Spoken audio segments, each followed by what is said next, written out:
Ayun, what's up mga kapayboy? Isa pong mapagpalang araw. Ayan. At welcome po sa ating video ngayong araw. Ayan. Nandito po tayo ngayon sa season. Grabe yung mukha ko, bitak-bitak na oh. Grabe po yung lamig ngayon dito. Ayan. Kung mapapansin nyo po, ayang halos 2 linggo tayong hindi nakapag-vlog. Ayan po. Kasi po may problema tayong kinakaharap. Matindi po yung problema natin kaya hindi po tayo makabiyahe. Ayan. So andito po ako ngayon sa bilihan ng mga kolorete sa mukha. Kasi po nagbibitak-bitak yung mukha ko. Ayun. Mag-aano po ako dito. Titingin-tingin.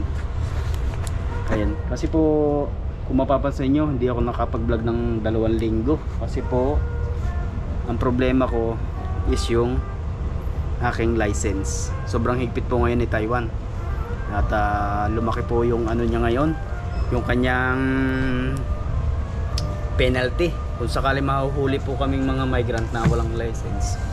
Ano po, malaki po yung babayaran namin. Mas malaki pa po sa sahod namin sa isang buwan dito sa Taiwan. Kaya po pag nagkataon talaga nahuli, ayan, matindi ang bayarin. Halos po sa pera natin nasa 70,000 kung mahuli talaga na walang lisensya. Yan. Kaya po natakot akong bumiyahe ngayon. Kaya po hindi ako nagpi-fishing po kasi po medyo malayo po yung ilog dito sa aming area na to. Tsaka sobrang higpit ngayon ng mga pulis. Hindi po basta-basta, talaga naghihigpit talaga sila ngayon sa mga migrant worker na wala pong lisensya. Ayan, dala ko lang po dati na lisensya. Ito lang, tsaka lakas ng loob. Ayan po. Kaya po napatigil po tayo ng ano, pagbablog. Pero pag po nakakuha na ako kung sakali.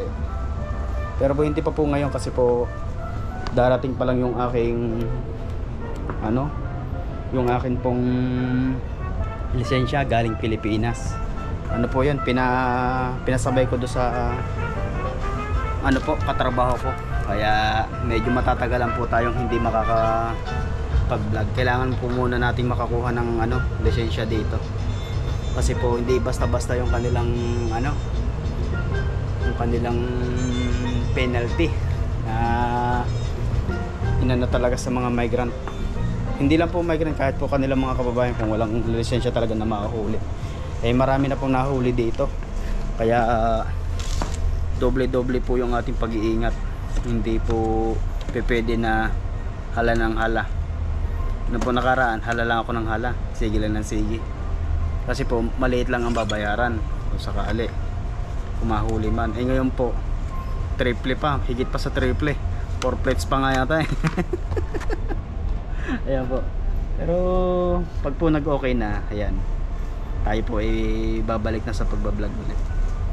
Kaya kung mapansin nyo po talaga, hindi talaga wala akong upload. Kahit po sabihin natin na kahit dito sa mga tambakan hindi po ako makapag-drive kasi po yun nga po, ang alam niyo ba ang ginagawa ko para lang po meron akong ano, driver. Si my friend, may dala po siyang lisensya na galing sa atin, pina-convert. Sabi ko magpa-convert siya para meron akong ano, ay sakto naman po wala din siyang ano, motor. Kumbaga sa akin lang din siya naangkas para kumbaga may ano po kami, may permit ba na mag-drive dito. Kaya yun po, pag pupapasok kami sa trabaho, ayun, may driver po ako nakasama, si my friend. Ayun. Kaso nga lang po, hindi natin may sama sa ilog. Ano na siya, pahinga muna daw siya di sa dorm. Kaya kahit po sa trabaho man lang, meron tayong kasama sa pag-drive. Bili po ako ng sabon, tsaka itong toothpaste kasi po ubos na yung aking toothpaste. Bili po ako dito, tingin-tingin po. Tsaka po yung ano, panlagay sa mukha para hindi magbitak-bitak yung ano ko, yung mukha ko. Grabe po yung lamig ngayon dito.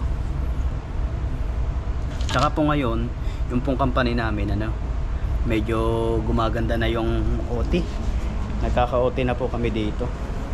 Kahit papaano po, kahit hindi ako nakakapag-vlog, kumbaga yung OT po nagkakaroon. Kaya kahit papaano po meron akong pantapal kahit papaano. Sayang naman po, kaso masayang po kung mahuhuli ako.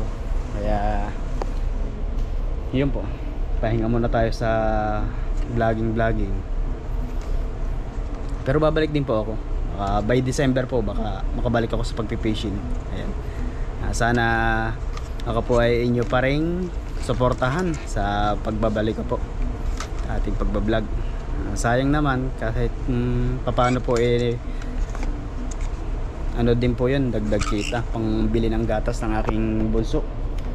Yung bunso ko po ano pa lang 8 months, si baby. Bili din po akong toothbrush, pagta ko rin toothbrush ko. Mura lang siya, nasa ano lang 12.20 lang. Pang ano tayo, palit.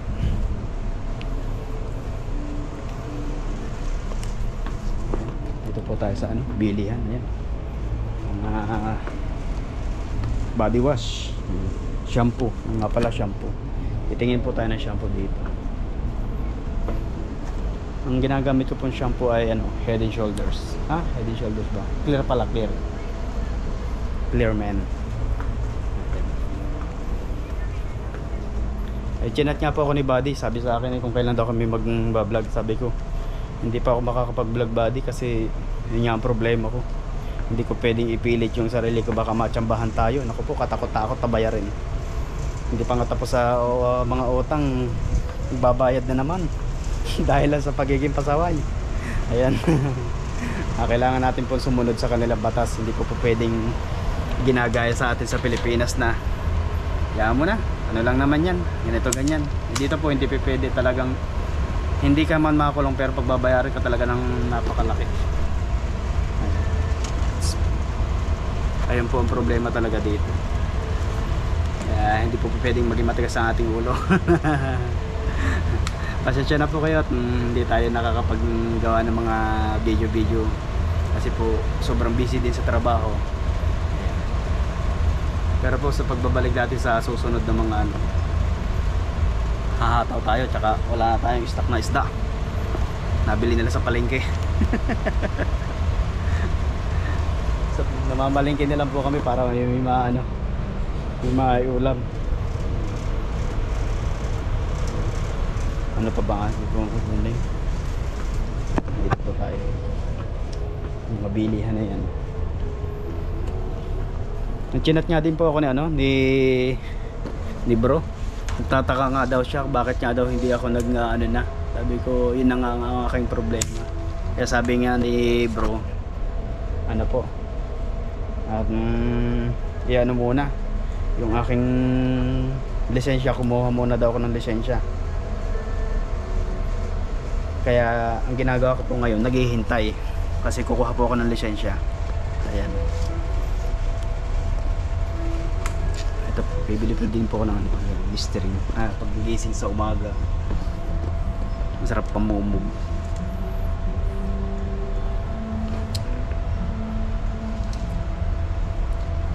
Dati naman po kumuha din ako ng lisensya dito, kaso ano siya, yung kailangan po talagang mag-exam. Ayan. Pero nag-exam po ako noon, bagsak. Hindi kaya.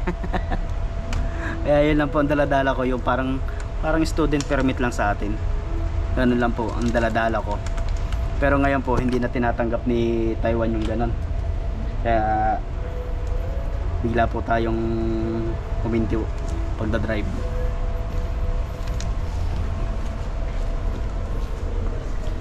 Tingin-tingin lang po tayo dito sa kabila.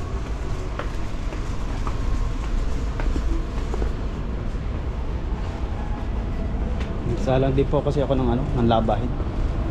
Kasi po straight yung pasok namin ngayon hanggang Sabado. Talagang sana tuloy-tuloy na yung aming po sa trabaho.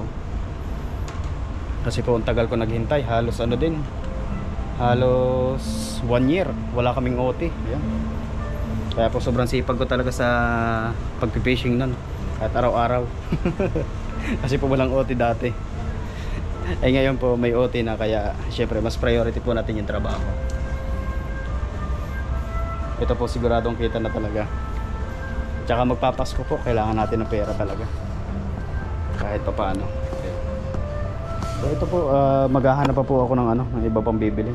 Binili sabon. Yun lang naman po kailangan ko, tsaka shampoo. Ito ang shampoo. Ayan. So, mamaya po, uuwi na din ako, kukunin ko yung aking labahin. Tsaka may bibilhin pa rin ako dito sa may ano, Korean store. So yun po, maraming salamat po sa ano, sa inyong suporta. Tsaka sana suportahan niyo po ulit yung aking mga video sa mga susunod na mga araw kung sakaling makakapag-vlog po tayo. Ayan. Pasensya na po kayo, wala tayong upload kasi no. Kaya sobra po tayong busy. Bye bye po at God bless po.